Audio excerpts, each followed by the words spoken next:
இன்னைக்கு எதை பத்தின்னு பாத்தீங்கன்னா, இனி நம்ம இந்த எந்த ஒரு விஷயத்தையும் நேர்மையா சொல்லக்கூடாது, உண்மைய சொல்லக்கூடாதுன்னு முடிவு பண்ணிட்டேங்க. ஏன்னு பாத்தீங்கன்னா, சமீபத்துல ஒரு 4 நாளுங்க. அதுக்கு முன்னாடி நம்மளோட சூழ்நிலைய சொல்லிடுறேன்.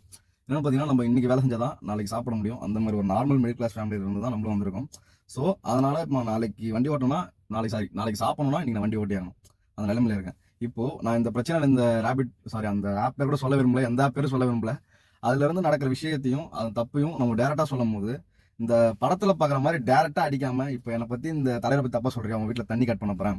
உன் வீட்ல கரண்ட் வராது. அந்த மாரி கட் பண்ற மாதிரி, இன்னைக்கு இன்னைக்கு இல்ல ஒரு 4 நாளா தொடர்ந்து எனக்கு சவாரியே வரல. இப்போ நான் எல்லாரும் போராடினா அந்த மீட்டர் கட்டணம் ஏறும் அப்படின்ற மாரி நெனச்சு தான் நானும் வீடியோ டைரக்ட்டா போட்டேன்.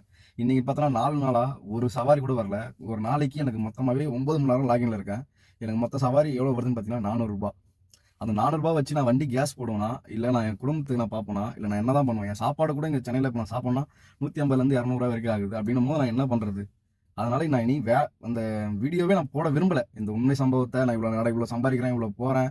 2வது இது இவ்வளோ பிரச்சனை இருக்கு. இத அவங்க சொல்றது டைரக்ட்டா சொன்னா கூட பரவால்ல. டைரக்ட்டா சொல்லாம சவாரியே தராம ஒரு மனசன எந்த அளவுக்கு நொன் நோகடிக்க முடியுமோ, அந்த அளவுக்கு நோகடிச்சுட்டாங்க கிட்டத்தட்ட 4 நாளா. இதுக்கப்புறம் நான் என் வேலைய பார்த்துட்டு, வண்டிய ஓட்டிட்டு, என் குடும்பத்தோட சந்தோஷமா இருந்துட்டு, நார்மலா சராசரி நீங்க எப்படி கிலோமீட்டருக்கு ரூ. 18 கேட்டு ஓட்டலையோ, உங்க இஷ்டத்துக்கு நீங்க ஓட்டுறீங்களோ, ஸோ அதே மாதிரி நானும் இனிமே அப்படியே இருந்திருக்கேன். இது எதுக்கு நான் வீடியோ போட்டு இந்த மாரி நடக்குது போக சொல்லி நீங்க திருந்துவீங்கன்னு பார்த்தா, நீங்க திருந்துற மாரியும் இல்ல, அவனும் ஏத்துற மாரியும் இல்ல. அப்படியே தான் கடைசி வரைக்கும் நடக்கும். அடிமை கூட்டம் மாரி கடைசி வரைக்கும் நானும் அந்த அடிமையில நானும் ஒரு அடிமை இனிமே வாழ பழகிக்கிறேன்.